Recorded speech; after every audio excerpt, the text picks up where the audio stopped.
அட்வோ கதை பாட்காஸ்டினுடைய இன்னொரு எபிசோடில் உங்களை சந்திக்கிறோம்.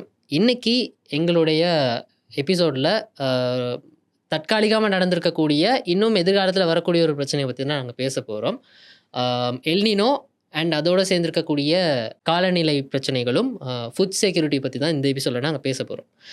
அதுக்கு இந்த எபிசோடில் நார்த் ஈஸ்ட் நெரட்டினுடைய கிளைமேட் எடிட்டர் அண்ட் ஓப்பன் யூனிவர்சிட்டியினுடைய விசிட்டிங் லெக்சரராக இருக்கக்கூடிய அருள் கார்கியனா வந்திருக்கார். வணக்கம். வணக்கம். எப்படி இருக்கீங்க? நல்லா இருக்கும். ரொம்ப சந்தோஷம் எங்களுடைய எபிசோடுக்கு வந்ததுக்கு. ஸோ இது இப்போ தற்காலிகமாக நடந்திருக்கக்கூடிய ஒரு பிரச்சனைனால இது உங்கள் கூட இதை பற்றி பேசினா நல்லாயிருக்கும் அப்படின்னு சொல்லி எங்களுக்கு தோணுச்சு. ஏன்னா இப்போ 2-3 வாரத்துக்கு முன்னாடி இருந்து அட்லீஸ்ட் போன மாதத்துலேருந்து இதை பற்றின டீட்டெயில்ஸ் எல்லாம் வானிலை ஆராய்ச்சியாளர்கள்லாம் சொல்லியிருந்தாங்க. நியூஸில் நிறைய விஷயங்கள்லாம் வந்து கொண்டு வந்துச்சு. ஸோ இந்த எல்னினோ அப்படிங்கிற ஒரு இது வந்து அடிக்கடி இலங்கைக்கும் சரி உலகத்துக்கும் சரி புதுசு கிடையாது. இதுக்கு முன்னாடி நிறைய தடவை நடந்திருக்கு. கிட்டத்தட்ட ஒரு 5 தடவை பெரிய ஒரு பாதிப்பு தார அளவுக்கு நடந்திருக்கு அப்படின்னு சொல்லி தகவல்லாம் இருக்குது. அதே மாதிரி ஒரு 2 மடங்கு பாதிப்பு தர்ற சூப்பர் எல்னினோ ஒன்று வரப்போகிறதா வந்து சொல்லியிருந்தாங்க. இது உண்மையாக நடக்கும்னு சொல்லி நீங்கள் எதிர்பார்க்குறீங்களா, இல்லை இது வந்து ஒரு அவ்வளோ பாதிப்பு தராது அப்படின்னு சொல்லி நினைக்கிறீங்களா? அட்வொகாட்டா குரல் நேயர்களுக்கும் உங்களுக்கும் அருமையான வணக்கங்கள்.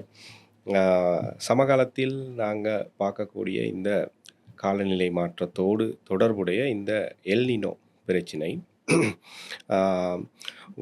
வானிலை தரவுகள் என்பதே எதிர்வு கூறல் தான். நடக்கலாம், நடக்காமலும் போகலாம்.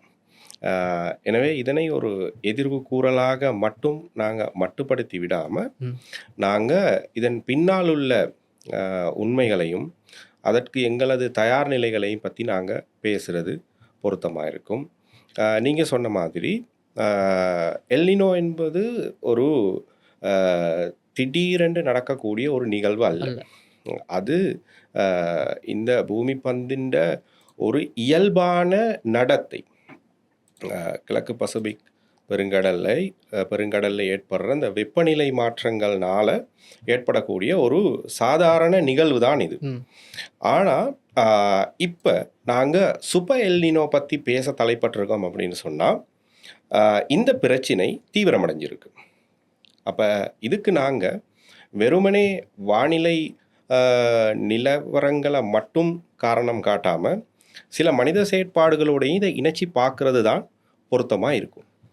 ஏன்னா இப்போ எல்னினோ அப்படிங்கிறது ஜென்ரலாக சொல்கிறதா இருந்தால் ட்ரேட் விண்ட்ஸ், அதாவது மேற்கு பக்கத்துலேருந்து தென்னாசிய பகுதிகளுக்கு வீசுகிற காற்றுண்ட பலம் வந்து குறையிறதுனால அந்த பசிபிக் பெருங்கடலில் இருக்கக்கூடிய மேற்பரப்பு நீர் வந்து அளவுக்கு அது கிட்டத்தட்ட ஒரு 2 செல்சியஸ் மாதிரி அதிகமாக வெப்பநிலை அடைகிறது. அது சூடாகிறதுனால உருவாகிற ஒரு ஃபினாமினன் தான் சூப்பர் எல்னினோ அப்படின்னு சொல்லி சொல்கிறது. ஸோ அப்படி சாதாரணமாக அப்படி வெப்பமடைகிறது நடக்கிற ஒரு வழக்கமாக நடக்கிற ஒரு விஷயமா இருந்தாலும் மனிதர்களுடைய செயற்பாடுகள், குறிப்பாக அந்த நாங்கள் ஸ்காலர்ஷிப்லேருந்து படிச்சுக்கிட்டு இருக்கோம், அந்த சிஎஃப்சி வாயுக்கள் வெளியாகிறது, க்ரீன் ஹவுஸ் கேஸஸ் ரிலீஸ் பண்ணுறது அப்படின்னு சொல்லி நிறைய விஷயங்களும் சேர்ந்து இந்த இடத்துல பூகோள வெப்பமயமாதலுக்கு ஒரு காரணமாக இருக்குது. ஸோ இந்த பூகோள வெப்பமயமாதலும் இந்த எல்னினோக்கு ஒரு அடிஷனல் ஃபேக்டராக இருக்கும்னு நினைக்கிறீங்களா?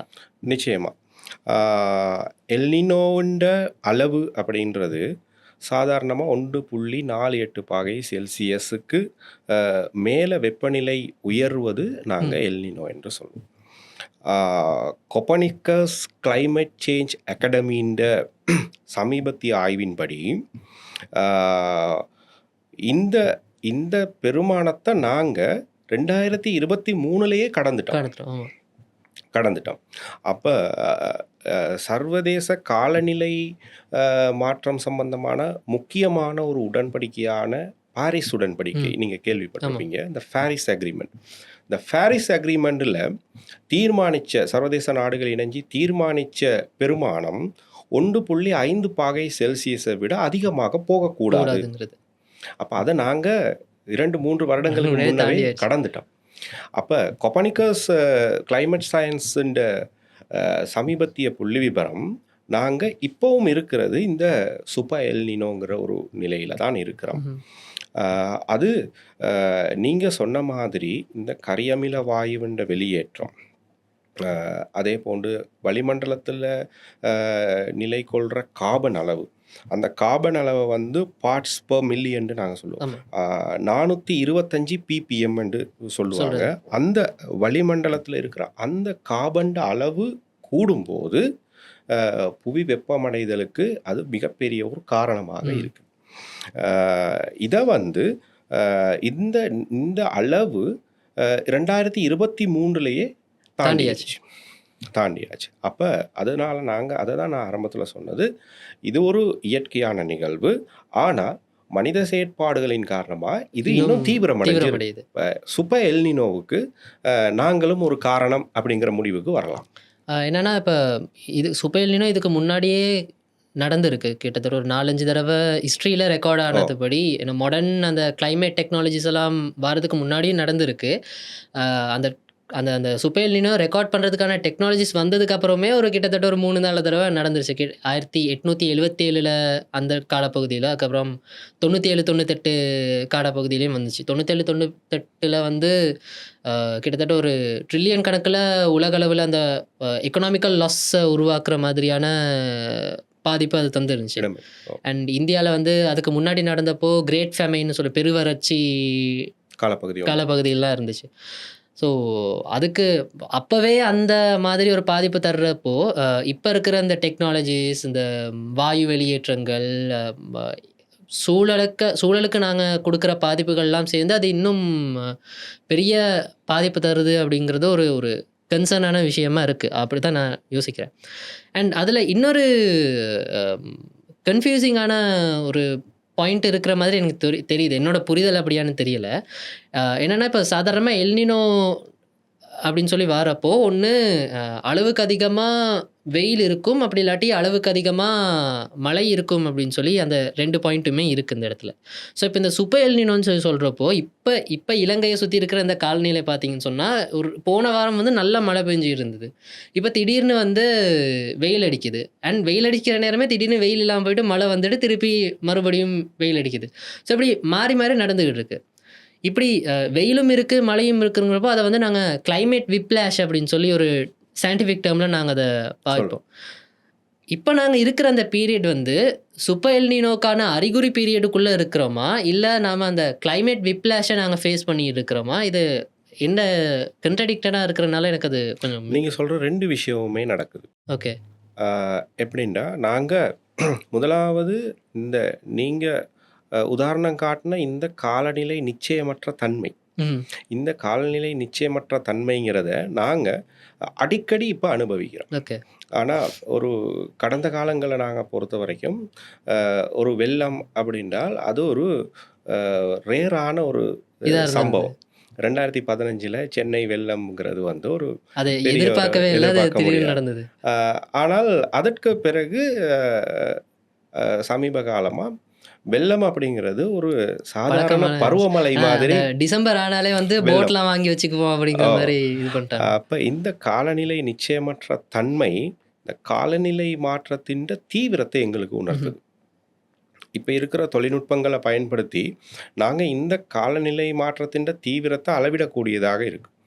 இப்போ நாங்கள் எல்லாத்துக்கும் புள்ளி விபர ரீதியாக நாங்கள் வந்து நம்பர்ஸை சொல்கிறோம். அதே போல் இந்த காலநிலை மாற்றங்களை எங்களால் அனுமானிக்கவும் முடியுது. அந்த அனுமானத்தின் அடிப்படையில் எதிர்கூறல்களை நாங்கள் கூறக்கூடியதாக இருக்குது. கடந்த காலங்களில் எல்னினோவை பற்றின சாதாரண மக்களோட புரிதல் வந்து போதுமான அளவு இருக்கலை. அது அவங்களுக்கு அது ஒரு விஷயமாகவே இருக்கலை. ஆனால் இன்றைக்கு சமூக ஊடகங்கள் வாயிலாகவோ ஏனைய ஊடகங்கள் வாயிலாகவோ இது ஒரு பாரிய பிரச்சனையாக, காலநிலை மாற்றம் ஒவ்வொரு தனி மனிதனையும் பாதிக்கும் ஒரு பிரச்சனையாக இன்று உணரப்பட்டிருக்கு. அந்த அளவுக்கு இந்த காலநிலை மாற்றத்தின் தீவிரம் இந்த காலப்பகுதியில் இடம்பெற்று. அண்ட் அந்த காலநிலை மாற்றம்னு சொல்கிறப்போ அது வெறுமனே எங்களோட வாழ்வாதாரத்தோட மட்டும் இல்லாமல் எங்களை சுற்றி இருக்கிற விலங்குகளோட வாழ்க்கை, எங்களுடைய நாங்கள் பயன்படுத்துகிற விவசாயம், அந்த உணவு சம்மந்தப்பட்ட எல்லா விஷயங்களையும் அது பாதிக்குது அப்படிங்கிறது ஒரு பக்கம் காலநிலை மாற்றம் நேரடியாக தாக்கம் செலுத்துறது பொருளாதாரத்தில். அதேபோல் சுற்றுச்சூழல் சுற்றுச்சூழல் அப்படிங்கிற நேரம் நாங்கள் வெறுமனே மனிதர்களை மட்டும் மையப்படுத்தி நாங்கள் இதை பார்க்க முடியாது. வறட்சியாலேயோ வெள்ளத்தாலேயோ ஏற்படுற சுற்றுச்சூழல் இழப்புகளை வந்து எங்களுக்கு ஒரு காலமும் ஈடு செய்ய முடியாது. பொருளாதாரத்தை ஈடு செய்கிறதுக்கு நாங்கள் ஏதோ ஒரு கடனை கூட வாங்கி வாங்கலாம். பொருளாதாரத்தை எங்களால் ஈடு செய்ய முடியும். ஆனால் இந்த காலநிலை மாற்றத்தினால ஏற்படுற சூழல் இழப்புகளை எங்களால் ஈடு செய்ய முடியாது. எனவே நாங்கள் இந்த காலநிலை மாற்றத்தை ஒட்டுமொத்த உலகத்துக்கும் பொதுவான ஒரு பிரச்சனையாகும். ஆனால் இதில் நாங்கள் எங்களுக்கு பெரிய ஒரு கடமை இருக்குது. எங்களுக்கு ஒரு பெரிய நாங்க கடமை தான் இருக்கு. சூழல் ஒரு பகுதியே தவிர சூழல் சூழல் வந்து எங்கள் எங்கள் ஒரு ஒரு பகுதி பகுதி இல்லை. இல்லை அப்படிங்க. சியாட்டல்ட அந்த கூற்றை நாங்கள் மறுபடியும் ஞாபகப்படுத்த வேண்டிய ஒரு காலத்தில் நாங்கள் இருக்கிறோம். முக்கியமாக இந்த காலப்பகுதியில் இப்போ நாங்கள் பயோடைவர்சிட்டி உயிர் பல்வகைமையை பற்றி நிறைய பேசுகிறோம். இப்போ உயிர் பல்வகைமையை பற்றி நாங்கள் பேசுகிற நேரம் உண்மையிலே இலங்கையில் பொறுத்த வரைக்கும் இது தொடர்பான ஆய்வுகள் நடக்கிறது ரொம்ப குறைவு. ஆனால் வளர்ந்த நாடுகளில் சுற்றுச்சூழல் சம்பந்தமான ஆய்வுகள் நிறைய நடக்குது. அந்த ஆய்வுகளின் அடிப்படையில் கிட்டத்தில் டாக்மவுத் காலேஜ் ஒரு ரிப்போர்ட் ஒன்று வெளியிட்டிருந்தாங்க. இந்த புவி வெப்பமடைதல்னால அரிதான சில மிருகங்கள் தாவரங்கள் அழிவின் விளிம்புக்கே சென்று அதில் முக்கியமாக இருக்கிறது துருவ பிரதேசங்களில் இருக்கிற பனிக்கரடிகள். அதே போன்று நாங்கள் எடுத்த ஆப்பிரிக்கா கடுமையான வெப்பத்தினால் பாதிக்கப்படக்கூடிய ஒரு தரைத்தோற்ற அமைவிடத்தில் இருக்குது. அதே போல் தெற்காசியா வந்து ஒரு தனித்துவமான இயற்கை கட்டமைப்பை கொண்ட ஒரு பிரதேசம். இங்கே உள்ள சில தாவரங்களோ விலங்குகளோ வேற எங்கேயுமே இல்லை. அண்ட் ஈவன் ஆஸ்திரேலியா கண்டத்தை எடுத்தால் கூட அங்கே இருக்கிற விலங்குகள்லாம் அந்த ஆஸ்திரேலியா கண்டத்துக்கே உரிய தனித்துவமான இண்டிஜினஸான விலங்குகள். அப்போ அங்கேயும் வந்து இந்த எல்னினோவால் காட்டுத்தீ அதுகள்னு சொல்லி நிறைய பாதிப்புகள் வந்து கொண்டிருக்கு. அண்ட் நீங்கள் சொன்னப்போ எனக்கு இன்னொரு விஷயம் தோணுச்சு. என்னென்னா இப்போ நீங்கள் சொன்னீங்க இல்லையா அந்த எங்கள் இலங்கையை பொறுத்த வரைக்கும் அதில் எங்களுக்கு அந்த சுற்றுச்சூழல் பாதுகாப்பு உயிர் பல்வகைமைங்கிற பற்றின ஒரு பெரிய புரிதலோ அதுக்கான முயற்சி நாங்கள் பெருசாக எடுக்கிறோம் இல்லை அப்படிங்கிறது. அதுக்கான காரணம் இங்கே அதுக்கான வசதிகள் இல்லை அப்படிங்கிறதா, இல்லை நாங்கள் அதை பற்றி பெருசாக கணக்கெடுக்கிறோம் இல்லைங்கிற மாதிரியான காரணத்தினால தான் அது நடக்குதுன்னு நினைக்கிறீங்களா? நிச்சயமாக இது ஒரு நல்ல புள்ளிக்கு நாங்கள் வந்திருக்கிறோம். காலநிலை மாற்றம் தொடர்பாக உலகம் பேச தலைப்பட்டது இன்றைக்கு இல்லை. வருடம் கோப்புன்னு சொல்லிட்டு கன்ஃபரன்ஸ் ஆஃப் பார்ட்டிங்கிற கோப் மாநாடு உலக சர்வதேசத்தில் இருக்கிற அத்தனை நாடுகளையும் ஒன்றிணைச்சு இந்த கோப் மாநாடுகள் நடக்கும். இது ஐக்கிய நாடுகள் சபையின் முகாமைத்துவத்துக்கு கீழே நடக்கிற சுற்றுச்சூழல் மாநாடுகள். முதலாவது மாநாடு 1995ஆம் ஆண்டு பெர்லினில் நடந்தது. இறுதியாக அந்த மாநாடு காலநிலை மாற்றத்துக்கான சர்வதேச மாநாடு பிரேசிலில் பெலிமில் நடந்தது கடந்த வருடம். இந்த வருடம் நவம்பர் மாதம் துருக்கி நாட்டில் அண்டோனியோ நகரத்தில் நடக்க இருக்குது.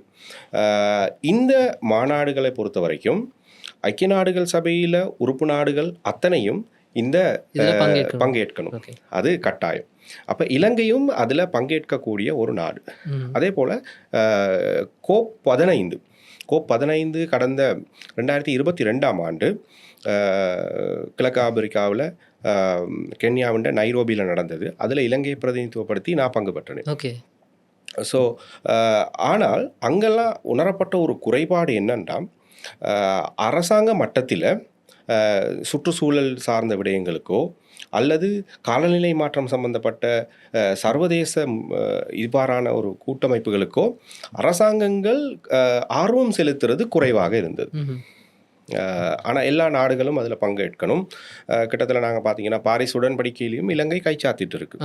அதே போல் மொன்ட்ரியல் உடன்படிக்கையிலையும் கைச்சாத்திட்டு இருக்கு. அப்போ இந்த உடன்படிக்கைகள தாற்பயம் என்னன்னா, சர்வதேச காலநிலை மாற்ற சவால்களுக்கு நாங்கள் சேர்ந்து முகம் கொடுப்போம்.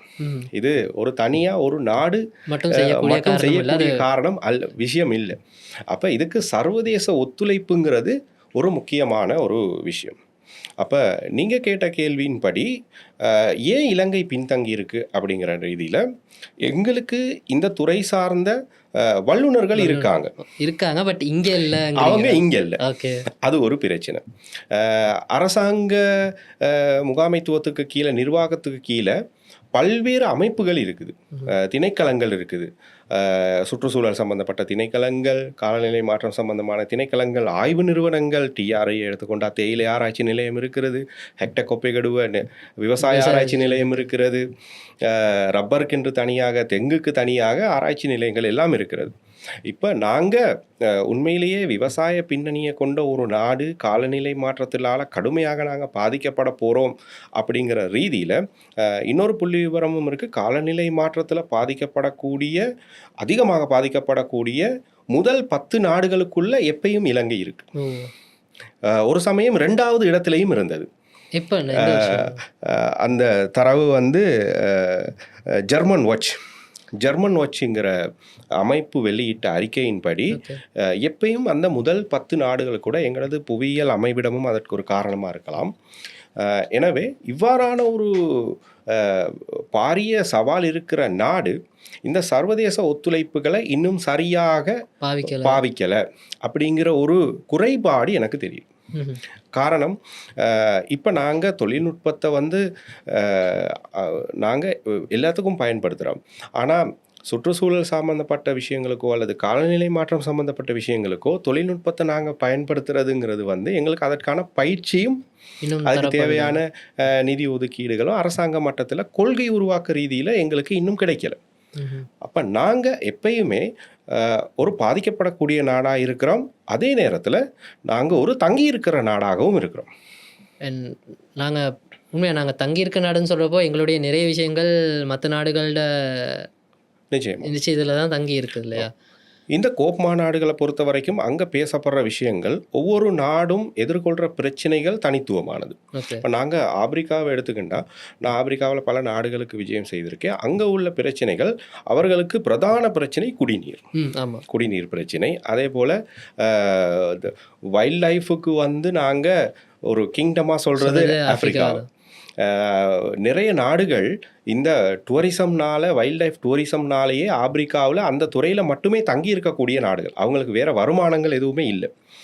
ஆனால் அந்த முதலுக்கே மோசங்கிற மாதிரி சுற்றுலாத்துறை தங்கி இருக்கிற வைல்ட் லைஃப் வந்து காலநிலை மாற்றத்தினால் பாதிக்கப்படும் போது ஏற்கனவே வறிய நாடுகளாக அல்லது அபிவிருத்தி அடைந்து வரும் நாடுகளாக இருக்கிற ஆப்பிரிக்க நாடுகள் மேலும் ஒரு பொருளாதார நெருக்கடிக்கும் கடன் சுமைக்கும் ஆளாகக்கூடிய ஒரு நிலைமை இருக்குது. தெற்காசியாவை பொறுத்த வரைக்கும், தெற்காசியாவில் நாங்கள் அதிகமாக அபிவிருத்தி அடைந்து வரக்கூடிய நாடுகள் இருந்தாலும், நாங்கள் நீங்கள் சொன்ன மாதிரி காலநிலை மாற்றம் தொடர்பாக சர்வதேசத்தோடு நாங்கள் இணைந்து செயற்படுற அந்த நிலைமை ரொம்ப குறைவாக இருக்கிறது எங்களுக்கு ஒரு பின்னடைவாக இருக்குது. அப்போ இது கொஞ்சம் கண்ட்ரவர்ஷியலான கொஷனாக இருக்கலாம். பட் இப்போ அப்படி இணைந்து பயணிக்கிறது அப்படின்னு சொல்கிறப்போ நீங்கள் முதலையும் சொல்லியிருந்தீங்க, எங்களுடைய அரசாங்கம் வந்து ஸ்பெஷலாக அதுக்கு எந்த ஒரு இதுவும் எடுக்கிறது இல்லை அப்படின்னு சொல்லி. ஏன் அப்படி எடுக்காமல் இருக்கிறோம்? அது வந்து எங்களுடைய கவனஈனமா இல்லை அக்கறை இல்லாத தன்மையா? எனக்கு அது அந்த பாயிண்ட் மட்டும் புரியலை. நிச்சயமா என்னென்னா, எங்களுக்கு ஒவ்வொரு அரசாங்கம் பொறுப்பேற்கும் போதும் உள்வீட்டு பிரச்சனையே தலைக்கு மேலே இருக்குது. ஏன்னா நாங்கள் அபிவிருத்தி அடைந்து வர நாடு தான், பங்களாதேஷும் அபிவிருத்தி அடைந்து வர நாடு தான், இந்தியா கூட இன்னும் அபிவிருத்தி அடைந்த நாடுகள்ங்கிற பட்டியலுக்குள்ளே போகலை. அதுவும் அபிவிருத்தி அடைந்து வர நாடு தான்.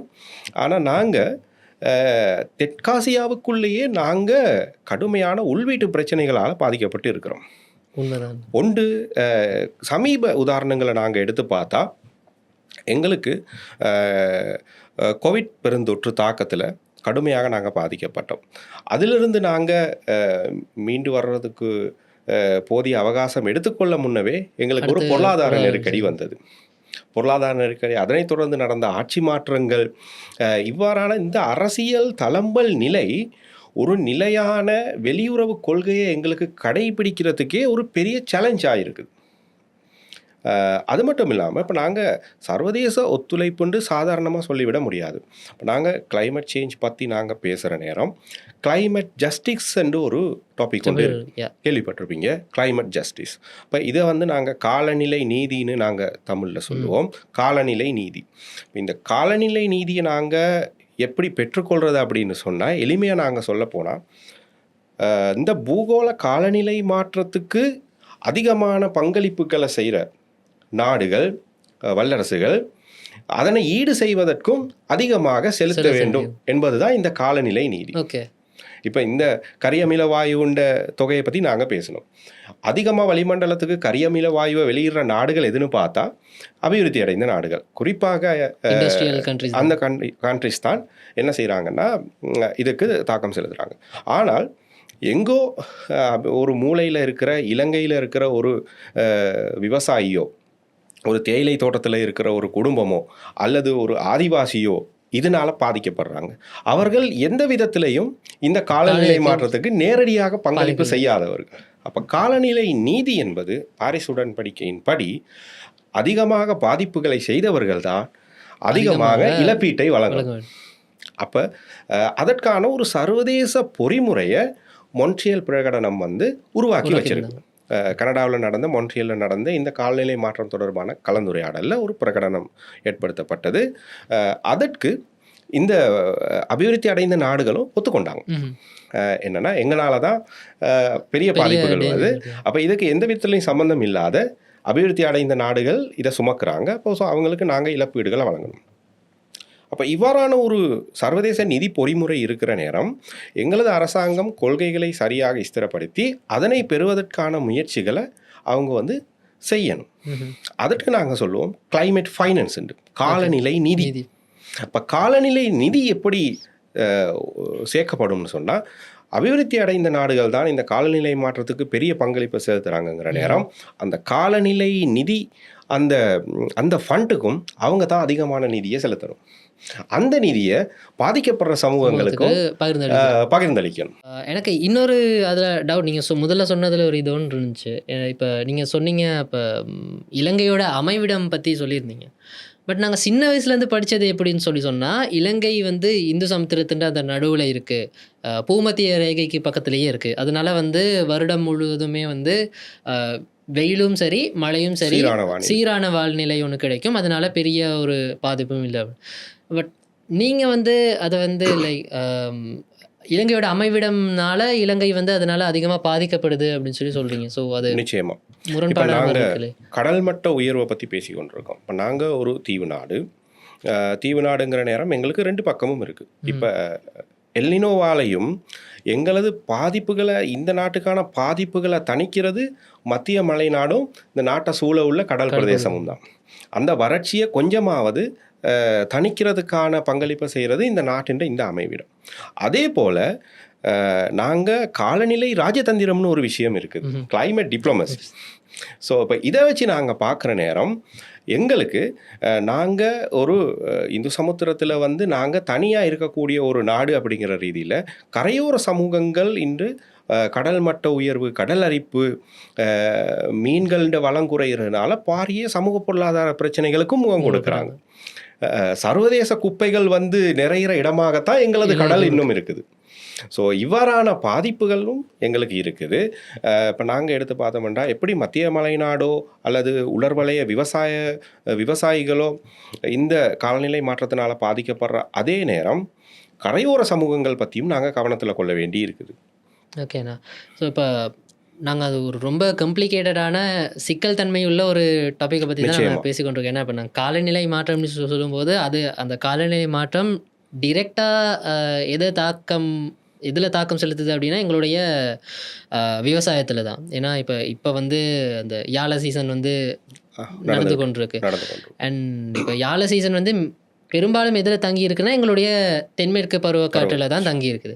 ஆனால் இப்போ இந்த இடத்துல இப்படி எல்னினோ சூப்பர் எல்னினோ வருதுன்னு சொல்கிறப்போ அது வந்து கண்டிப்பாக எங்களுடைய தென்மேற்கு பருவக்காற்றை வந்து அதோட பலத்தை வந்து குறைச்சி விட்டுரும். ஸோ இது கண்டிப்பாக எங்களுடைய யாழ சீசனில் வந்து ஒரு பெரிய பாதிப்பை வந்து ஏற்படுத்த போகுது. இப்போ இந்த இடத்துல நாங்கள் இதை எப்படி ஃபேஸ் பண்ணுறது? உண்மையில் இயற்கை வந்து எல்லா பிரச்சனைக்கும் இயற்கை ஒரு தீர்வை வச்சிருக்கு. அது இயற்கையே வச்சிருக்கு, உருவாக்கி வச்சிருக்குது. இப்போ நாங்கள் எல்னினோ தாக்கத்தை யோசித்து பயப்படுற நேரம் இந்து சமுத்திரத்திலையும் அந்த வெப்பநிலை மாறுபாடுனால ஏற்படுற சில தட்பவெட்ப மாறுதல்கள் இருக்கு. அந்த தட்பவெட்ப மாறுதல்கள் இலங்கை உட்பட இந்த தென்னாசிய நாடுகளுக்கு ஒரு சாதகமாக அமையக்கூடிய நிலை இருக்குது. இந்த எல்னினோவின் தாக்கத்தை சில நேரம் தணிக்கக்கூடிய ஒரு வாய்ப்பும் இந்து சமுத்திரத்தில் ஏற்படுற இந்த வெப்ப மாற்றங்கள்னால ஒரு வாய்ப்பு ஒன்று இருக்குது. ஓகே. அதே போல் நாங்கள் எப்பயுமே வந்து நாங்கள் பேசுகிற விஷயங்கள் இந்த காலநிலை மாற்றத்தினாலேயோ அல்லது அனர்த்தங்களாலேயோ அரசாங்கங்கள் கையாளுறது வெறுமனே நிவாரணங்களை வழங்குறது தான். இப்போ காலநிலை மாற்றத்துக்கு நிவாரணங்களை வழங்குறதுங்கிறது வந்து அது ஒரு அடிப்படையான விஷயம். அப்போ நாங்கள் எப்பயுமே வறட்சி ஏற்பட்டால் அரசாங்கம் நிவாரணங்களை வாக்குறுதிகளை அளிக்கிறாங்க. அப்போ விவசாயிகள் எப்பயுமே இதற்கான மாற்றீடுகளை பற்றி யோசிக்க மாட்டாங்க. எங்களுக்கு நிவாரணம் கிடைக்கும், அந்த இது ஒரு குறுகிய கால ஒரு ஷார்ட் யோசிக்கக்கூடிய ஒரு தீர்வு. அப்போ எப்பயும் நாங்கள் நிவாரணங்களில் தங்கி இருக்கிறத முற்றாக நாங்கள் வந்து அதிலிருந்து வெளியே வரணும். இப்போ நீங்கள் சொன்ன இந்த யாழ சீசன் எங்களுக்கு தென்மேற் பருவப்பெயர்ச்சி மலையில் முற்றுமுழுதாக தங்கி இருக்குது. அதே போல் இந்த பருவப்பெயர்ச்சி நிலைகளால் எங்களது இந்த உள்ளூர் உற்பத்தி பாதிக்கப்படுற நேரம் நாங்கள் நேரடியாக இறக்குமதிக்கு தான் போகணும். சமீப காலமாக நடந்துக்கிட்டு இருக்கிற விஷயம் இதுதான். காலநிலை மாற்றம் நடக்குது, வறட்சி ஏற்படுது, உள்ளூர் விவசாயிகளுக்கு நிவாரணங்களை கொடுக்குறாங்க, அதே நேரம் மறுபக்கம் அரிசியை இறக்குமதி பண்ணுறாங்க. அரசாங்கத்துக்கு இருபுறமும் செலவு. அப்போ இதுக்கு எங்கட தயார் நிலை, தயாரற்ற ஒரு நிலை அரசாங்க செலவீனங்களையும் அதிகரிக்குது. நாங்கள் அந்த கோணத்தில் தான் இந்த பிரச்சனையை பார்க்கணும். அப்போது இன்னொரு பாயிண்ட்டை நான் யோசித்தேன். இப்போ இந்த இந்த எல்னினோவால் தென்மேற்கு பருவக்காற்று மழை வந்து குறையுதுன்னு சொன்னால், அதே நேரம் அது எவ்வளோ தூரம் குறையுதோ அது அதே மாதிரி வடக்கேல் பருவக்காற்றை வந்து அது அதிகரிக்கும் அப்படிங்கிற மாதிரி ஒரு வாசிச்ச ஞாபகம் இருக்குது எனக்கு ஒரு இடத்துல. அது உண்மையா? உண்மையிலே இது எல்லாமே ஒரு அனுமானங்கள். நாங்கள் காலப்பகுதியை கூட நாட்டில் பிரித்து வச்சுருக்கோம். எங்களுக்கு இந்த பருவப்பெயர்ச்சி மலைகள் எவ்வாறு கிடைக்கும் அதுக்கு ஏற்ற மாதிரி தான் நாங்கள் பெரும்போகத்தையோ சிறுபோகத்தையோ நாங்கள் பிரித்து வச்சுருக்கோம். ஆனால் இப்போ இதை 100% நம்பி இருக்க முடியாத ஒரு சூழ்நிலை உருவாகியிருக்கு. உண்மையிலேயே போதுமான பருவப்பெயர்ச்சி மலை அந்த பருவத்தில் கிடைக்கலைன்னா அங்கே நாங்கள் ஒரு மாற்று திட்டத்தை பற்றி யோசிக்க வேண்டிய ஒரு தேவை இருக்குது. உண்மையில் இப்போ நாங்கள் எதிர்காலம் இந்த மாதங்கள் வளமையாகவே எங்களுக்கு ஒரு வறட்சி நிறைஞ்ச ஒரு காலப்பகுதியாக தான் இருக்கும். இப்போ வறட்சி நிறைஞ்ச ஒரு காலப்பகுதி சாதாரண வெப்பநிலை இன்னும் கடுமையாக அதிகரிக்கும் என்று சொல்லியிருக்கிற நேரம் சுப எல்னினோவுக்கும் நாங்கள் தயாராக இருக்கணும். ஸோ நாங்கள் அப்படி பார்க்குற நேரம் எங்களுக்கு பருவப்பெயர்ச்சி மழை முழுதாக கிடைக்காட்டி எங்களது குளங்களை நாங்கள் தயார் நிலையில் வச்சுருக்கோமா, மாற்று நீர்ப்பாசன முறைகளை பற்றி நாங்கள் யோசிச்சிருக்கோமா, அதற்கான தயார் நிலைகள் எங்ககிட்ட கையில் இருக்கா அப்படிங்கிறது ஒரு கேள்வி. அண்ட் அது அந்த வறட்சி காலப்பகுதி கிட்டத்தட்ட நவம்பர் டிசம்பர் வரைக்கும் கூட நீடிக்கலாம் அப்படிங்கிற மாதிரியும் சொல்லியிருந்தாங்க. அண்ட் ஏர்லி 2027 வரைக்கும் கூட அதனால பாதிப்பு வரும் அப்படின்னு சொல்லியிருந்தாங்க. ரொம்ப கன்சர்னான விஷயம்தான். ஏன்னா நான் ஒருவேளை அப்படி நாங்கள் அப்படி பேசுகிற மாதிரி நடந்துருச்சு அப்படின்னு சொன்னால் நாங்கள் அதுக்கு ரெடியும் இல்லை அப்படின்னு சொன்னால் ஃபுட் செக்யூரிட்டி அப்படிங்கிற ஒரு பிரச்சனையும் அதோட சேர்ந்து வரப்போகுது. ஏன்னா ஆல்ரெடி எங்களுடைய விலைவாசி வந்து உணவுப் பொருட்களோட விலையெல்லாம் கூடி இருந்துச்சு. வேர்ல்ட் ஃபுட் ப்ரோக்ராம் அந்த இது என்ன சொல்லியிருந்தாங்கன்னு சொன்னால் 2024 14% இருந்த அந்த ஃபுட் செக்யூரிட்டி இன்செக்யூரிட்டி லெவல் வந்து 2026 கிட்டத்தட்ட 20% வரைக்கும் கூடியிருக்கு அப்படிங்கிற மாதிரி சொன்னாங்க. அதாவது 20% எங்களுடைய உணவு பாதுகாப்பின்மை வந்து அதிகரிச்சிருக்கு. எங்களுக்கு உணவு கிடைக்குமா இல்லையாங்கிறது கூட நாட்டில் இருக்க மக்களுக்கு தெரியல. சந்தேகமான ஒரு நிலையில தான் இருக்காங்க. அடுத்த வேளை சாப்பாடுக்கு வழி இருக்குமா இல்லையான்னு கூட தெரியல அப்படிங்கிற மாதிரி. அப்போ இந்த விலையேற்றம் வந்து இன்னும் அப்படியே கண்டினியூ ஆகுதுன்னு சொன்னால் கிட்டத்தட்ட ஒரு மில்லியன் கணக்கான மக்களுக்கு, கிட்டத்தட்ட ஒரு 10-13 மில்லியன் மக்களுக்கு சரி இதனால ஃபுட் கிரைசிஸ் உருவாகலாம் அப்படிங்கிற மாதிரி அந்த ப்ரோக்ராமில் ரிப்போர்ட்டில் வந்து சொல்லியிருந்தாங்க. ஸோ நாங்கள் எப்படி இதை டேக்கிள் பண்ண போகிறோம்? எங்களுக்கு அவங்களுக்கு விவசாயிகளுக்கு நிவாரணம் கொடுக்கறதுலையும் ஒரு சிக்கல் இருக்குது. எங்களுக்கு இறக்குமதியை நாங்கள் பேலன்ஸ் பண்ணலாம் அப்படின்னு சொன்னால் மேபி எனக்கு அந்த இடத்துல இன்னொரு பாயிண்ட்டை நான் யோசிக்கிறேன். இப்படி வறட்சி அப்படின்னு சொல்லி வர்றப்போ, இப்போ விவசாயம்ங்கிறது இலங்கையை பொறுத்த வரைக்கும் விவசாயம் பண்டை காலத்திலிருந்து அரசர் காலங்களுக்கு முன்னாடியிலேருந்து இருந்த ஒரு விஷயமா இருந்தாலும், எங்களோட வாழ்வியலாகவே இருந்தாலும் கூட உலகத்தில் விவசாயம் பண்ணக்கூடிய மற்ற நாடுகள், தென்கிழக்காசிய நாடுகளாக இருக்கட்டும், இல்லை ஈவன் ரஷ்யாவில் கூட இந்த மாதிரி விவசாயம்லாம் சில நேரம் பண்ணுறாங்க பெரிய இதுகள்லாம். அப்போ இன்னும் நாங்கள் அந்த பழமையான விவசாய முறைகளையே நம்பி இருக்கிறோமாங்கிற ஒரு கேள்விக்குறியும் எனக்கு இருக்குது. அண்ட் இப்போ வறட்சின்னு சொல்லி வரப்போ அந்த இப்போ இருக்கிற தொழில்நுட்ப வசதிகள், பயோடெக்னாலஜி ஃபெசிலிட்டிஸ் எல்லாத்தையும் வச்சு இந்த மாதிரி வறட்சி காலங்கள் வரப்போ அந்த வறட்சியை தாக்கு பிடிக்கிறதுக்கான விதைகளை, தாவர பயிர்களை எங்களால் டிஎன்ஏ மாடிஃபிகேஷன் மூலமாக பண்ணக்கூடியதாக இருக்கும். அந்தளவு டெக்னாலஜி டெவலப் ஆகிருச்சு. இலங்கையில் அந்த மாதிரி வறட்சியை தாக்கு பிடிக்கக்கூடிய மாதிரியான விதைகளை உருவாக்குறதுக்கோ இல்லைனா தாவர பயிர்கள் எடுக்கிறதுக்கோ என்ன தடையாக இருக்குது? என்ன ஏன் எங்களால் பண்ண முடியல? ஆக்சுவலாக இருக்குதா வறட்சியை தாக்கு பிடிக்கக்கூடிய மாதிரியான விதைகள் வந்து இலங்கையில் இருக்குதா அப்படிங்கிற ஒரு கேள்வியே எனக்கு இருக்குது. உண்மை. நீங்கள் ஆரம்பித்த இடத்துல இருந்து நான் வாரேன். உண்மையிலேயே உலக வங்கியின் அறிக்கையின் படி தென்னாசியாவில் மட்டும் வறட்சி, வெப்ப அலை, வெள்ளம் இது 3 சுமார் 750 மில்லியன் மக்கள் நேரடியாக பாதிக்கப்படுறாங்க. இது உலக வங்கியின் அறிக்கை.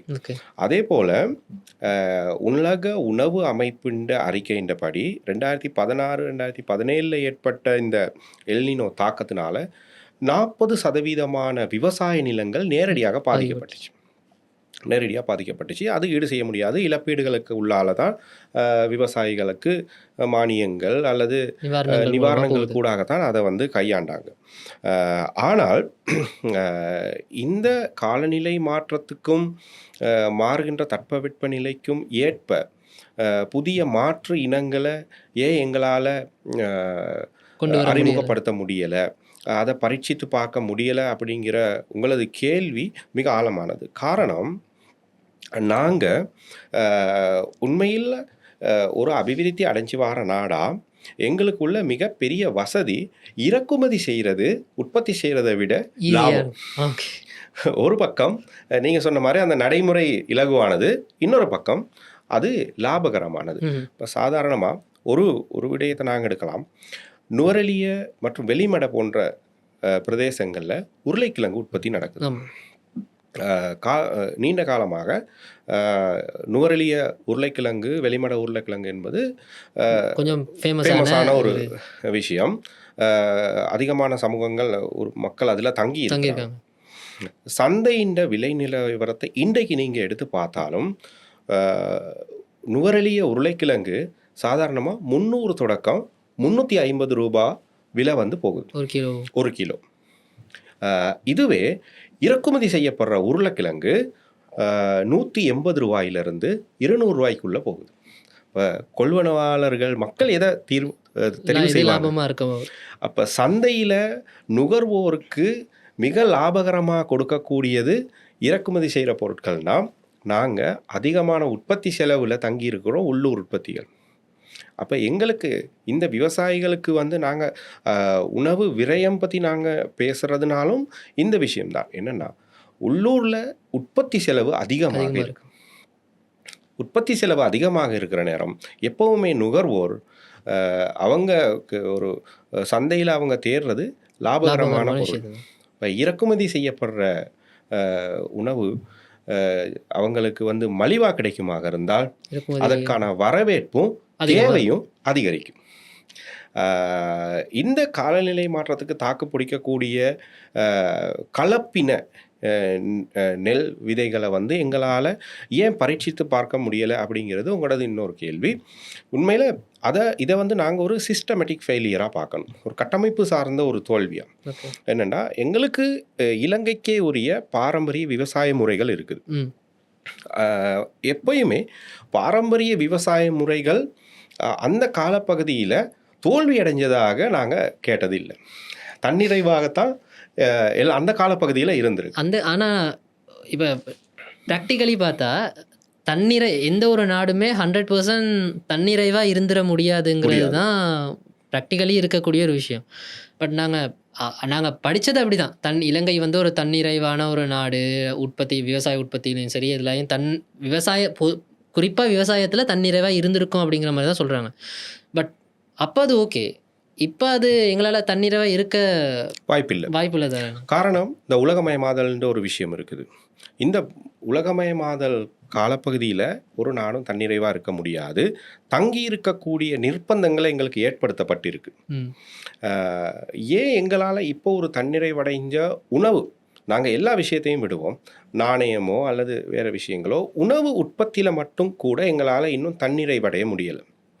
இதற்கான காரணம் என்னன்னு பார்த்தா, நாங்க முதலாவது ஆராய்ச்சிகளுக்கோ அல்லது புதிய இவ்வாறான விவசாய முறைகளுக்கோ அரசாங்கம் செலவழிக்கிற தொகை. ம்.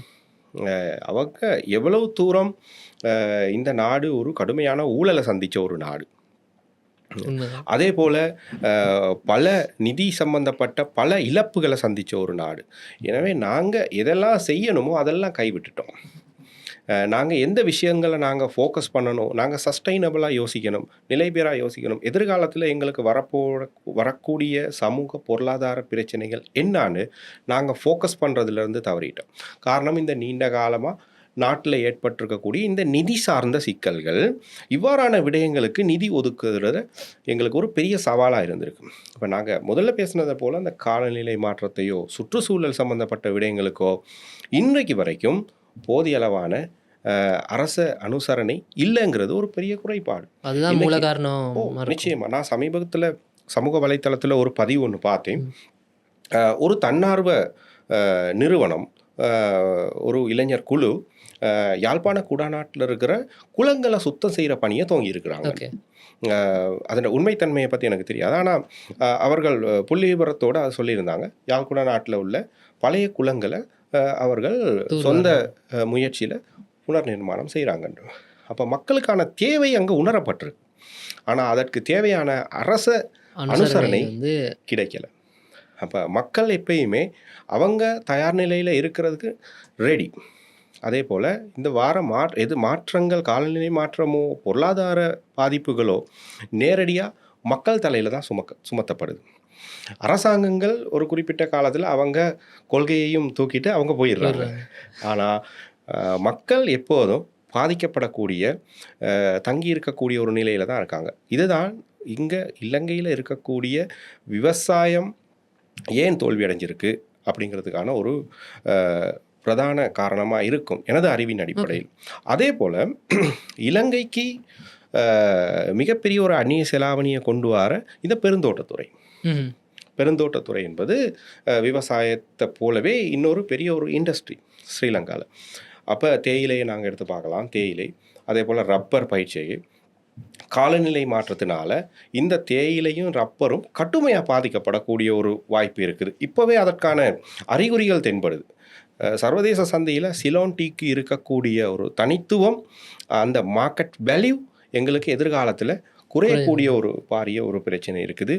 எமது போட்டியாளர்களாக இருக்கக்கூடிய இந்தியா, சீனா, கென்யா போன்ற நாடுகள் முன்னேறி போகிறாங்க. அவங்க மாற்று தொழில்நுட்பங்களை பயன்படுத்துகிறாங்க. உண்மையிலே அவங்க மார்க்கெட்டுக்குள்ளே வார சைஸ் பெருசு. அவங்க வேர்ல்டு மார்க்கெட்டுக்கு அவங்க கொடுக்குற உற்பத்தி சைஸ் வந்து பெருசு. நாங்கள் ஒரு சின்ன ஒரு தொகை தான் நாங்கள் கொண்டுக்கிட்டு நாங்கள் சர்வதேச சந்தைக்குள்ளே போகிறோம். ஐரோப்பிய சந்தையை நாங்கள் நம்பி இருக்கிறோம். ஆனால் இந்த காலநிலை மாற்றத்தினால நீங்கள் சொன்னதை போல் எவ்வாறு இந்த உணவு உற்பத்தி பாதிக்கப்பட்டிருக்கோ அதே மாதிரி ஏற்றுமதி பயிரான இந்த பயிர்களும் பெருந்தோட்ட பயிர்களும் கடுமையாக பாதிக்கப்பட்டிருக்கு. அப்போ இப்போ நீங்கள் சொன்னதுபடி பார்த்தோன்னா, இப்போ இந்தியா, சைனாவோடலாம் கம்பேர் பண்ணுறப்போ பரப்பளவில் அவங்க பெரியவங்க தான். ஸோ அவங்களுக்கு கிடைக்கிற ஈல்டு வந்து அதிகமாக இருக்கும். ஸோ அதனால் அவங்க நிறைய மார்க்கெட்டுக்கு வந்து கொடுக்குறாங்க.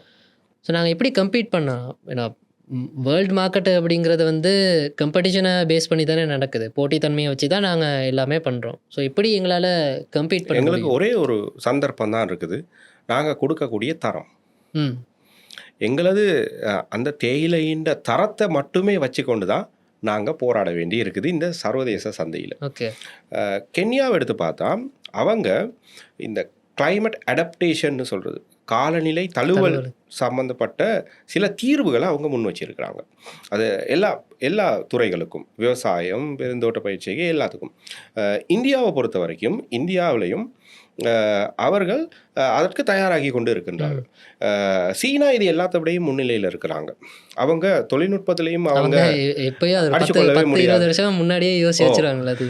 அப்போ அவங்க எப்பயுமே இந்த எங்களை போல சின்ன நாடுகள் இந்த சர்வதேச சந்தையில் விழுக போகிற நேரம் அந்த இடத்தையும் நிரப்புறதுக்கு தயார் நிலையில் ஒரு பேக்கப் பிளான் அவங்க இருக்காங்க. அப்போ அவங்க இதுக்கெல்லாம் கையாளுற முறை ஒன்று வந்து நிலைபெறான அரச கொள்கைகள். அவங்களோட கொள்கை வகுப்பாக்கத்தில் அவங்க ரொம்ப ஸ்ட்ராங்காக இருக்காங்க. எந்த ஆட்சி மாற்றமோ உள்ளூர் அரசியல் தளம்பல்களோ பொருளாதார நெருக்கடியோ அவங்களோட சர்வதேச உறவுகளையோ சர்வதேச வர்த்தகத்தையோ பாதிக்காத அளவுக்கு அவங்க ஸ்திரத்தன்மையோடு இருக்காங்க. ஆனால் எங்களை பொறுத்த வரைக்கும் உள்நாட்டில் நடக்கக்கூடிய ஒரு சிறு தளம்பல் நிலை கூட எங்களை ஆட்டம் காண வைக்கிது.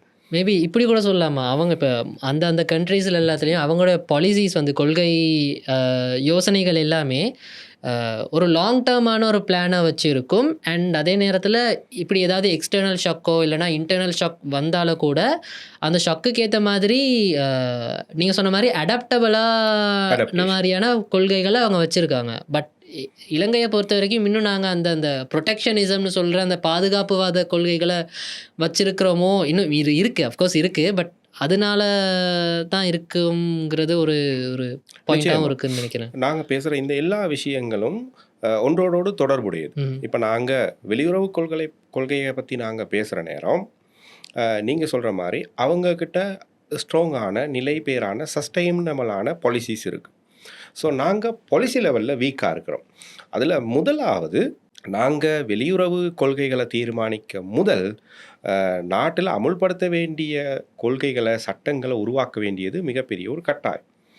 நாங்கள் எல்லா சந்தர்ப்பத்திலையும் பொருளாதார ரீதியாக விழப்போகிற நேரம் எங்களுக்கு கை கொடுக்கறது இந்த பெருந்தோட்டத்துறை. கோவிட் டைம்லையும் எமது தாய்மார் குழந்தை எடுத்துகிட்டு தான் இருந்தாங்க, அந்நிய செலாவணி ஈட்டி கொண்டு தான் இருந்தாங்க. அதே போல் பொருளாதார நெருக்கடி வந்தது, நாடே ஸ்தம்பித்திருந்தது, ஆனால் தேயிலை மலைகள் ஆக்டிவாக தான் இருந்தது. அதே போல் ஏனைய துறைகளையும் குறை சொல்ல முடியாது. எங்களது மீனவ சமூகமும் சரி, மத்திய வடமேல் மாவட்டத்தில் மாகாணத்தில் இருக்கக்கூடிய விவசாயிகளோ சரி, எல்லாருமே நாட்டுக்காக அவங்களோட கடமையை செய்து கொண்டு தான் இருந்தாங்க. இப்போ நாங்கள் அவங்களுக்கு தேவையான கொள்கை சார்ந்த ஆதரவை வழங்கணும். அப்போ இன்னும் இந்த பெருந்தோட்டத்துறையில் சம்பள பிரச்சினை, இந்த டிசாஸ்டர் நாங்கள் சொல்லக்கூடிய காலநிலை மாற்றத்தினால் ஏற்படக்கூடிய இயற்கை அனர்த்தங்கள், சமீபத்தில் நாங்கள் டிட்வாவில் பாதிக்கப்பட்டோம். இப்போ டிட்வா எங்களுக்கு மிகப்பெரிய ஒரு லெசன். டிட்வாவில் இருந்து நாங்கள் இன்னும் மீண்டு வர முன்னுக்கு நாங்கள் எல்னினோவை பற்றி பேச தலைப்பட்டிருக்கோங்கிற நேரம் நாங்கள் எவ்வளோ தூரம் இந்த மறுசீரமைப்பு அல்லது மீள் கட்டுமானத்தில் பின்தங்கி இருக்கோங்கிறது தான் புரியுது. நாங்கள் இன்னும் டிட்வாவை வந்து மீள் கட்டமைக்கலை. இன்னும் அதில் வீடுகளை இழந்த மக்கள் கூடாரங்களில் தங்கியிருக்காங்க. இன்னும் உட்கட்டமைப்பை நாங்கள் சீரமைக்கலை. பதுளை மாவட்டத்தை பொறுத்த வரைக்கும் இன்னும் பாதைகளோ அல்லது பெருந்தோட்ட காணிகளோ மண்சரிவு ஏற்பட்ட பிரதேசங்களோ இன்னும் சீரமைக்கப்படாமல். அப்போ இது எல்லாமே நிதியில் தங்கி இருக்கிற விஷயங்கள். அப்போ அதுக்கு எங்களுக்கு பெரிய ஒரு நிதியை ஒதுக்க முடியாமல் அந்த மீள் கட்டுமானத்தை வேகப்படுத்துறதுக்கு எங்ககிட்ட போதிய தயார் நிலை இல்லாமல் இருக்கிறது. இதெல்லாம் எங்களோட உள்வீட்டு பிரச்சனை. நாங்கள் உள்வீட்டு பிரச்சனையும் வெளியுறவு பிரச்சனையும் ஒரு சேர நாங்கள் எதிர்கொள்கிறோம். இது எங்களுக்கு ஒரு மிகப்பெரிய சவால். அண்ட் நாங்கள் இப்போ பேக் டு அந்த கிளைமேட் இதோட போகிறதுனால இப்போ ஒருவேளை இந்த வறட்சி வந்தால் எங்களுக்கு அடுத்தது வறட்சி வந்தாலே எங்களுடைய நீர் தேக்கங்களில் இருக்கக்கூடிய நீர் வந்து வற்ற ஆரம்பிச்சிடும். ஆல்ரெடி அந்த அளவெல்லாம் குறைஞ்சிருக்கு அப்படின்னு சொல்லி 2-3 நாளைக்கு முன்னாடி சொல்லியிருந்தாங்க நியூஸ்லலாம். ஸோ அப்படி நீர் அளவு குறையுது அப்படின்னு சொன்னால் அது அடுத்ததாக மெயினாக பாதிக்கிறது எங்களுடைய நீர்மின் உற்பத்தியில் தான். ஏன்னா இந்த மாதிரி பருவப்பெயர்ச்சி மழைக்காலங்களில் கிட்டத்தட்ட 30% நாங்கள் நீர்மின் உற்பத்தியில் தான் நம்பி இருக்கிறோம். ஸோ அப்படி நீர் மின் உற்பத்தி இந்த இடத்துல பாதிப்பு அடைஞ்சிருச்சுன்னு சொன்னால் அடுத்து நாங்கள் தங்கி இருக்கிறது எங்களுடைய அனல் மின் உற்பத்தியில் தான். ஸோ அதுக்கு நாங்கள் எங்களுக்கு டீசல் நிலக்கரி அந்த விஷயங்கள்லாம் தேவைப்படும். அண்ட் இப்போ நிலக்கரியை பற்றி நிறைய கண்ட்ரவர்ஷியலான விஷயங்கள்லாம் போய்கிட்டு இருக்கு இதில். ஸோ நாங்கள் அதை அப்படி நாங்கள் இறக்குமதி பண்ணுறோம் அப்படின்னு சொன்னால் இப்போ அந்த இடத்துல இப்போ 2-3 நாளைக்கு முன்னாடி ஹோமுஸ் ஜலசந்தியை ஓப்பன் பண்ணிட்டாங்க. பட் திருப்பி அது க்ளோஸ் பண்ணுவாங்களா இல்லையான்னு அதையும் ஷுவராக எங்களால் சொல்ல முடியாது. அப்போ எங்களுக்கு நிலக்கரியும் டீசலும் இந்த இடத்துல அனல் மின் உற்பத்திக்கு தேவை அப்படிங்கிறப்போ கண்டிப்பாக நாங்கள் இம்போர்ட் பண்ணி ஆகணும் அந்த இடத்தையும். ஸோ நாங்கள் எப்படி நாங்கள் அது ரெண்டையும் பேலன்ஸ் பண்ணுறது? இது ஒரு நல்ல ஒரு துறை. நாங்கள் பேச வேண்டிய ஒரு கட்டாயமாக என்னென்னா, வறட்சியில் பாதிக்கப்படக்கூடிய ஒரு நிலைமை எங்களுக்கு இருக்கிற நேரம் நாங்கள் நீர்மின் உற்பத்தியில் தங்கி இருக்கக்கூடிய ஒரு நிலை இருக்குது. இந்த குளங்கள் போதிய அளவு நீர் இல்லாமல் வற்றும் போது அனல் மின் நிலையங்கள் தான் அந்த உற்பத்தியையும் ஈடு செய்ய வேண்டிய ஒரு நிலைமை இருக்குது. இது எங்களுக்குள்ள பிரச்சனை. இந்த பிரச்சனையை ஒரு பக்கம் வச்சுட்டு நாங்கள் 30/30 சொல்லிட்டு ஒரு டார்கெட் ஒன்று இருக்குது. ஓகே. வேர்ல்டில் நான் சொன்ன அந்த மான்ட்ரியல் உடன்படிக்கையில், மான்ட்ரியல் பேச்சுவார்த்தையில் எட்டப்பட்ட ஒரு மிக சிறந்த ஒரு திட்டம் 30/30. அதே போன்று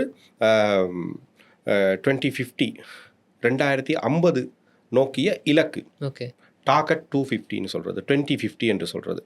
இந்த 2 பொறிமுறைகள் என்னென்னு பார்த்தா 2030 ஆகும்போது 30% கடல் பிரதேசங்களை பாதுகாத்திருக்கணும் அப்படிங்கிறது தான் 30/30 டார்கெட். ஓகே. 30 2030 ஆகும்போது ஒவ்வொரு நாடும் அவர்களது எல்லைக்குட்பட்ட கடலை என்ன செய்திருக்கணும்னு சொன்னால் 30%, 100% அல்ல, 30% பாதுகாத்து இருக்கணும். ஓகே. இது அந்த விஷயம். அடுத்தது டார்கெட் 2050ங்கிறது 2050 ஆகும்போது நாட்டின் மின் உற்பத்தியில் 70% மீள் புதுப்பிக்கத்தக்க சக்திக்கு நாங்கள் மாற்றி இருக்கணும். புதுப்பிக்கத்தக்க சக்தி, ரினியூவபிள் எனர்ஜின்னு நாங்கள் சொல்லுவோம். புதுப்பிக்கத்தக்க சக்திக்கு மாற்றி இருக்கணுங்கிறது டார்கெட் 2050. இந்த 2 இலக்குகளையுமே எங்களுக்கு அடைய முடியாது. உண்மையாக சொன்ன முடியாது, அடைய முடியாது. ஆனால் அந்த உடன்படிக்கையிலையும் நாங்கள் கை சாத்திட்டு இருக்கோம். சர்வதேச நாடுகள் இப்போ நாங்கள் பார்க்கலாம், யூரோப் கம்ப்ளீட்டாக அவங்க ஈவிஸ்க்கு மாறிக்கிட்டு வராங்க, எலக்ட்ரானிக் வெஹிக்கல்ஸுக்கு மாறிக்கிட்டு வராங்க. அதே மாதிரி சைனாவும் இந்தியாவும் தெற்காசியாவை பொறுத்த வரைக்கும் அவங்களும் அவங்களோட மேக்ஸிமம் ட்ரை பண்ணுறாங்க 2050 ஆகும்போது அவங்களோட மொத்த மின் உற்பத்தியை 70% புதுப்பிக்கத்தக்க சக்திக்கு மாற்றுறதுக்கு. இன்னொரு பக்கம் இந்த நீர்மின் உற்பத்தியோ அல்லது அனல் மின் உற்பத்தியோ மிகப்பெரிய ஒரு பொருள் செலவில் உற்பத்தி செய்யப்படுற மின்சாரம். அது எங்களுக்கு தெரியும். ஒரு அலகை உற்பத்தி செய்கிறது, அந்த அலகை நாங்கள் நுகர்வோருக்கு கொடுக்கறத விட 3 மடங்கு அதற்கான உற்பத்தி செலவு போகுது.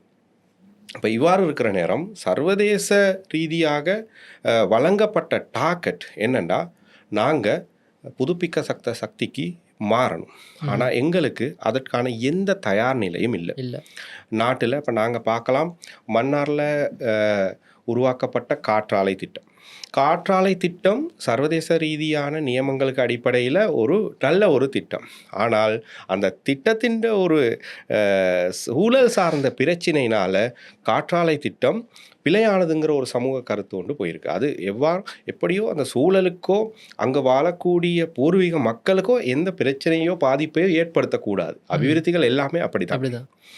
அதே போல் இந்த சோலார் பவர், சூரிய சக்தியில் நாங்கள் எவ்வளவு தூரம் மின் உற்பத்திக்கு நாங்கள் மாற வேண்டிய ஒரு தேவை இருக்குது. வளர்ச்சி அடைஞ்ச நாடுகள் மாறிட்டாங்க, அவங்களுக்கு தெரியும். அதைத்தான் நாங்கள் சொல்கிறது, அந்த கிளைமேட் ரெசிலையன்ஸ்னு சொல்லி அந்த தழுவல் நோக்கிய காலநிலையை எங்களால் மாற்ற முடியாது. அதற்கு ஏற்ப நாங்கள் அதுக்கு அடாப்ட் ஆகக்கூடிய ஒரு எதிர்காலத்தில் சர்வதேச ரீதியாக குடிநீருக்கு மிகப்பெரிய ஒரு தட்டுப்பாடு ஏற்படும். ஆனால் நாங்கள் 70% நீர்மின் உற்பத்தியில் தங்கி இருக்கிறோம். அப்போ நாங்கள் பாதிக்கப்பட போகிறது உறுதி. ஆனால் அதற்கான மாற்று திட்டங்களும் கைவசம் இல்லை. சமீபத்தில் தனியாருக்கு தனியார் 6 தனியார் நிறுவனங்களுக்கு வழங்கப்பட்ட இந்த இலங்கை மின்சார சபை, அதை பற்றி நாங்கள் நிறைய பேசியிருக்கிறோம்.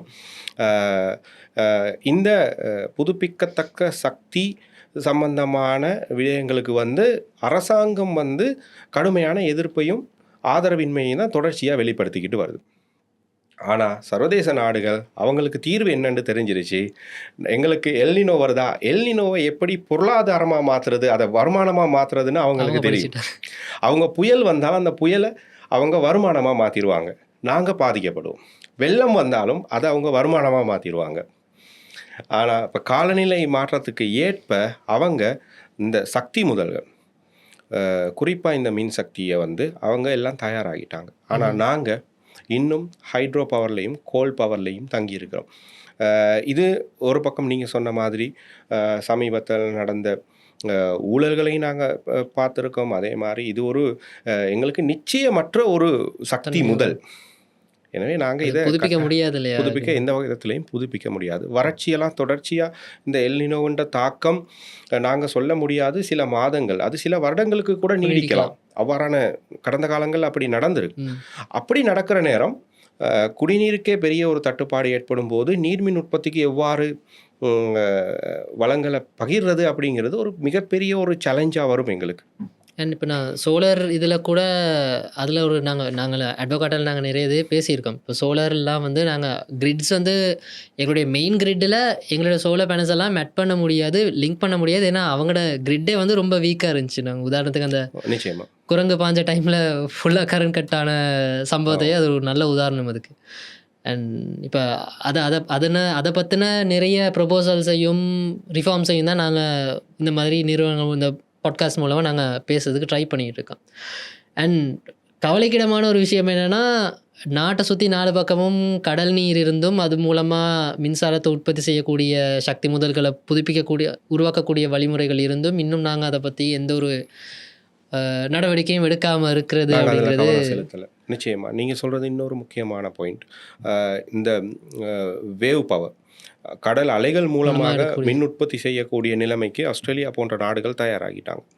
அதே போல் ஜப்பான் போன்ற நாடுகள் அவர்கள் தொழில்நுட்பத்தில் இன்னும் ஒரு படி மேலே சென்று சாதாரண மக்கள் நடமாடக்கூடிய அந்த வாக்கிங் ஸ்பேஸ் அந்த பாதையை அவங்க எலக்ட்ரிசிட்டியை அதிலிருந்து எப்படி உற்பத்தி செய்யலாம்னா அதுக்கான பரிச்சார்த்த வேலைகளை அவங்க செய்துக்கிட்டு இருக்காங்க. ஸோ இவ்வாறு புதுப்பிக்கத்தக்க சக்திக்கான மாற்று திட்டங்கள் எவ்வளவோ இருக்குது.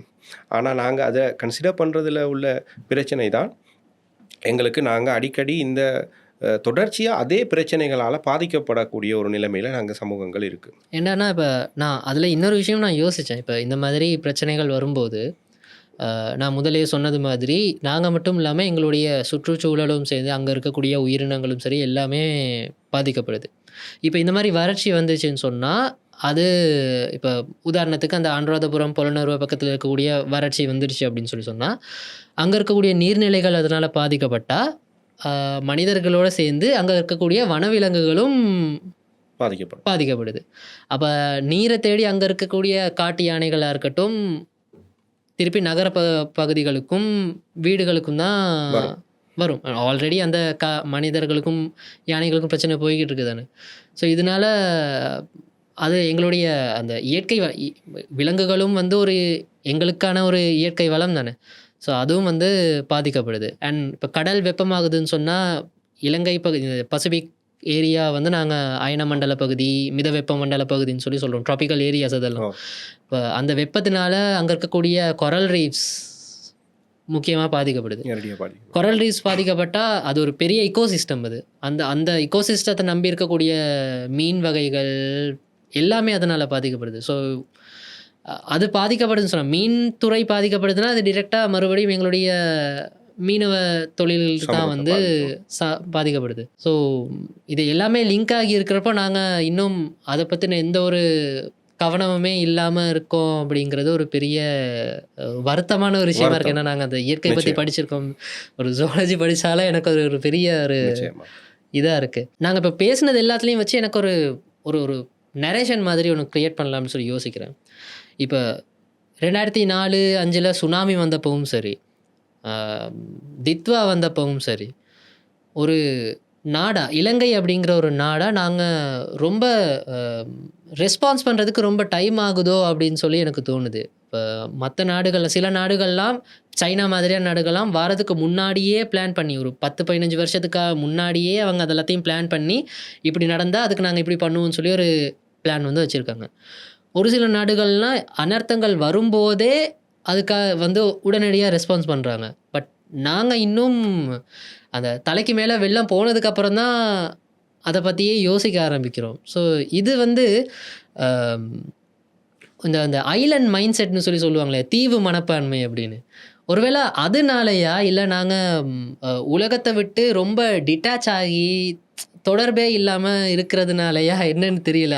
அந்த நரேஷன் ஒன்று எனக்கு கிளிக் ஆகிட்டே இருக்கு இப்போ பார்த்தாலும். நிச்சயமா நீங்கள் சொல்கிற அந்த நிலை எங்களுக்கு தொடர்ச்சியாக நீடிக்குது. காரணம் ஏனைய நாடுகளோடு ஒப்பிட்டு பார்க்குற நேரம் நாங்கள் ஒரு அபிவிருத்தி அடைந்து வர நாடு. எங்களுக்கு இருக்கக்கூடிய வளங்கள், எங்களது அமைவிடம், இதுகளை வச்சு நாங்கள் பார்க்குற நேரம் நாங்கள் உண்மையிலேயே சிங்கப்பூரை விட நாங்கள் இன்று முன்னுக்கு இருக்க வேண்டிய ஒரு நாடு. ஆனாலும் நாங்கள் இன்னும் அந்த இடத்துக்கு வர முடியலை. எங்களுக்கு ஒரு டார்கெட்டையும் ஃபிக்ஸ் பண்ண முடியலை. இப்போ குறைஞ்சபட்சம் ஒரு 2050 இந்த நாட்டின் இந்த நிலைமைகள் எப்படி இருக்கும்னு சொல்லி எங்களுக்கு ஒரு டார்கெட்டை வச்சு எங்களுக்கு அதுக்கு ஒர்க் பண்ணுறது ஆனால் இந்த இடத்துல இன்னொன்று சொல்லணும். ஏன்னா 2050 தேவையில்லை. இப்போ அடுத்த வருஷம் வந்து IMF-ண்ட திருப்பி கடன்லாம் மறுபடியும் நாங்கள் கட்ட ஆரம்பிக்கணும். இப்போ அது ஸ்டார்ட் ஆச்சுன்னா அதுக்கே என்ன பண்ண போகிறோன்னு தெரியாமல் இருக்கு இல்லையா? நிச்சயமாக உள்நாட்டு உற்பத்தியில் தங்கியிருக்காத எந்த ஒரு நாடும் சந்திக்கக்கூடிய பிரச்சனை இதுதான். என்னென்னா எங்களோட மொத்த தேசிய உற்பத்தி மிக கடுமையாக வீழ்ச்சி அடைஞ்சிக்கிட்டு போகுது. எங்களுக்கான கடன் மீள் செலுத்துறதுக்கும் நாங்கள் வந்து நிதியை ஒதுக்க வேண்டி இருக்குது. இப்போ நாங்கள் ஊழல் குறைஞ்சிருச்சா அப்படின்னு இன்னும் நாங்கள் மதிப்பிடலை. அது நம்புகிறோம். ஆனால் ஒரு காலப்பகுதியில் அதுவும் தெரிய வரும். ஆனாலும் நாங்கள் கவனம் எடுக்க வேண்டிய துறைகள் மீது நாங்கள் இன்னும் போதிய அவதானம் செலுத்தவில்லை அப்படிங்கிற அந்த உங்களோட நிலைப்பாட்டில் தான் நானும் இருக்கேன். நிச்சயமாக நாங்கள் எப்பயுமே இனி வந்து ஒரு உலக யுத்தமோ அல்லது ஏதாவது சமூக பொருளாதார அரசியல் பிரச்சனைகள் கூட சர்வதேச ரீதியாக வளங்களுக்காகத்தான் ஏற்படும். இந்த வள பகிர்வுக்காகத்தான். இப்போ இன்றைக்கு நாங்கள் எடுத்து பார்த்தாலும் அது ஒரு வளத்துக்காகத்தான் நடந்துக்கிட்டு இருக்கு. பெட்ரோலிய வளத்துக்காகத்தான் யுத்தங்கள் நடந்துக்கிட்டு இருக்கு. இப்போ பெட்ரோலுக்காக நடக்கிற இந்த யுத்தம் நீருக்காக நடக்கிறதுக்கு ரொம்ப நாள் ஆகாது. சர்தார் படத்தில் கூட சொல்லியிருந்தாங்க, தண்ணியை கண்ட்ரோல் பண்ணுறவன் வந்து உலகத்தை கண்ட்ரோல் பண்ணலாம். அப்போ நீர் மட்டும் இல்லை, இந்த இயற்கை வளங்கள். அப்போ எப்பயுமே இயற்கை வளங்கள் வந்து ஒரு நாட்டின் இறையாண்மை, அந்த நாட்டின் மக்களோட சொத்து அது. ஸோ நாங்கள் இதை இழக்க போகிறோமா அப்படிங்கிற ஒரு கேள்வி எங்களுக்கு ஏற்படுது. ஏன்னா அது எங்களது செயற்பாடுகளுக்கூடாகவே சில நாடுகள் உண்மையில் 2025ஆம் ஆண்டு பிரேசிலில் நடந்த சர்வதேச காலநிலை மாநாட்டில் பிரேசிலில் வந்து இருக்கக்கூடிய அமேசான் பிராந்தியம் உங்களுக்கு தெரியும். அமேசான் பிராந்தியத்தில் இருக்கக்கூடிய ஆதிவாசிகள் இருக்காங்க, பழங்குடியினர் அந்த மாநாட்டுக்கு வந்திருந்தாங்க. அவங்களுக்கு டெலிகேட்ஸோடு அவங்களுக்கு இடங்கள் ஒதுக்கப்பட்டிருந்தது. அவங்களோட பிரச்சனைகளை, அவங்களோட கருத்துக்களை கேட்டிருந்தாங்க. அந்த இடத்துல இந்த பழங்குடியினர் முன் வச்ச கருத்து என்னன்னு சொன்னால், தொழில்நுட்பத்தை நம்பி நீங்கள் போயிட்டு இப்போ நீங்கள் அதில் சிக்கிக்கிட்டு இருக்கீங்க. தொழில்நுட்பத்துக்கு பின்னாடி நீங்கள் போனீங்க, அதில் நீங்கள் இப்போ சிக்கிட்டீங்க. அது ஒரு ட்ரப், அது ஒரு வலை. அதில் வந்து ஆதிக்கம் செலுத்தக்கூடிய சக்திகளோட அந்த கட்டுப்பாட்டில் தான் நீங்கள் இருக்கீங்க. ஆனால் எங்ககிட்ட அதுக்கு ஒரு தீர்வு இருக்குது. என்னென்னா இந்த பாரம்பரிய அறிவும் பாரம்பரிய அந்த கலாச்சாரமும் நடைமுறை இதை கலந்து நாங்கள் இப்போ இருக்கக்கூடிய இந்த சமூக பொருளாதார சூழல் பிரச்சனைகளுக்கு தீர்வு காணலாம்னு ஒரு முன்வைப்பை அவங்க செய்தாங்க. உண்மையிலே அது சர்வதேச நாடுகள் எல்லா பிரதிநிதிகளும் வரவேற்ற ஒரு விடயமாக இருந்தது. காரணம் 100% தொழில்நுட்பத்தை மட்டும் வச்சு எங்களால் வந்து சில விஷயங்களை அணுக முடியாது. இதற்கு பாரம்பரிய அறிவு, அதாவது நாங்கள் அந்த ட்ரெடிஷனல் நாலேஜ் ப்ளஸ் டெக்னாலஜி, அப்போ அந்த மக்களையும் அதில் பங்காளராக்கணும். அந்த அபிவிருத்தியிலையோ அல்லது ஏதாவது நாங்கள் செய்ய போடக்கூடிய முயற்சிகளில் அந்த மக்களையும் நாங்கள் பங்கேற்பாளராக உள்ளுக்கு கொண்டு வந்து அவங்களோட அறிவையும் அந்த பாரம்பரிய திறன்களையும் பயன்படுத்தி நாங்கள் முன்னுக்கு செல்லலாம். அப்போ எல்லா நாடுகளும் பெர்லினில் அதை ஒத்துக்கொண்டாங்க. ஓகே. பாரம்பரிய அறிவை நோக்கி அல்லது பாரம்பரிய கலாச்சாரம் பழக்க வழக்கங்களை நோக்கி நாங்கள் மீள திரும்பணும். என்னென்னா இப்போ நாங்கள் பார்த்தா தெரியும், அமேசான் இதே உலகத்தின் நுரையீரல் என்று சொல்லப்படுற பிராந்தியம் கடுமையான காடழிப்புக்கு உள்ளாகிட்டு இருக்கு. இதற்கு முக்கியமான காரணமாக அவங்க சொல்கிறது வந்து இந்த நகரமயமாக்கம், சனத்தொகை பெருக்கம், இதுகளை தான். உண்மையில் இதற்கு அவங்க தீர்வும் வச்சுருக்காங்க. இப்போ அர்பன் ஃபாரஸ்ட்ரி என்ற ஒரு டாப்பிக்கை பற்றி பேசுகிறாங்க. எப்படி பெரு நகரங்களுக்குள்ள காடுகளை வளர்க்குறது. இப்போ நாங்கள் ஒரு நீர் தட்டுப்பாட்டை எதிர்கொள்ள போகிறோம்னா முதலாவது நாங்கள் நிலத்தடி நீரை பேணணும். நிலத்தடி நீரை அந்த டிபாசிட்டை நாங்கள் வந்து பேணணும். அது இல்லாமல் போனால் நாங்கள் எவ்வளோ சீக்கிரம் ஒரு குடிநீர் பிரச்சனைக்கு ஆளாகுவோம் என்பதற்கு யாழ்ப்பாண குடாநாடு ஒரு சிறந்த உதாரணம். இன்றைக்கு யாழ்ப்பாண குடாநாட்டில் கிட்டத்தட்ட 40% அதிகமான நிலம் உவர் நீராக மாறி இருக்குது. அப்போ நிலத்தடி நீரை பாதுகாக்காத பல அபிவிருத்தி திட்டங்களும் மக்களோட வாழ்க்கை முறையும் அதற்கு ஒரு காரணம். ஏன்னா மக்களை எப்பயுமே அவர்களையும் வந்து இந்த வளங்களோட பெருமதியை அவர்களுக்கு தெளிவுபடுத்தாமல் இதை நாங்கள் பாதுகாக்க முடியாது. வெறும் கொள்கைகளால் மட்டும் எங்களுக்கு இது சாத்தியம் இல்லை. மக்களின் வாழ்க்கை முறையும் மாறணும் அதுக்கேற்ற மாதிரி. இப்போ நாங்கள் டிட்வாவை ஒரு அனர்த்தமாக பார்க்குறோம். சாதாரண மக்கள் டிட்வாவை ஒரு அனர்த்தமாக பார்க்கலாம். ஆனால் இது வந்து மிகப்பெரிய ஒரு காலநிலை மாற்றத்துக்கான ஒரு ஃபர்ஸ்ட் ஸ்டெப். இது ஒரு ஒத்திகை. ஆனால் இப்போ நாங்கள் இதுக்கு டிட்வான்னு சொல்லி இன்றைக்கி அதை பற்றி பேசிக்கிட்டு இருக்கோம். எதிர்காலத்தில் பல டிட்வாக்கள் வரக்கூடிய வாய்ப்பு இருக்குது. அப்போ அதற்கு நாங்கள் அவங்க சொல்கிற தீர்வு நேச்சர் பேஸ்ட் சொல்யூஷன்ஸ், சூழல் சார்ந்த கொள்கை உருவாக்கங்கள், தீர்வுகள், சூழல் சார்ந்த தீர்வுகள். இப்போ நாங்கள் இப்போ பார்த்தா தெரியும், எங்கேயாவது வனாந்தரங்களில் அல்லது பாரிய மரங்கள் இருக்க பிரதேசங்களில் மண் சரிவு ஏற்படலை. மண் சரிவெல்லாம் ஏற்பட்டதெல்லாம் எங்கன்னு பார்த்தா மக்கள் ஏதாவது அவங்க பாவனைக்கு, மக்கள்னால் நாங்கள் எங்களது பாவனைக்கு ஏற்ப சூழலை மாற்றி அமைச்ச இடங்கள் தான் பாதிக்கப்பட்டிருக்கு. நாங்கள் பெருந்தெருக்கள் அமைச்சிருக்கிறோம். பெருந்தெருக்கள் ஆறுகளுக்கு குறுக்காக இருக்குது. வெள்ளம் வந்து பெருந்தெருக்கள் போயிடுச்சு. நாங்கள் கட்டிடங்கள் அமைச்சிருக்கிறோம். நீர்நிலைகளுக்கு குறுக்காக கட்டிடங்கள் குளமாகுது. அப்போ இந்த சர்வதேச நியமங்கள் இருக்குது. நேச்சர் பேஸ்ட் சொல்யூஷன், சூழல் சார்ந்த தீர்வுகளை நோக்கி நாங்கள் போகணும்.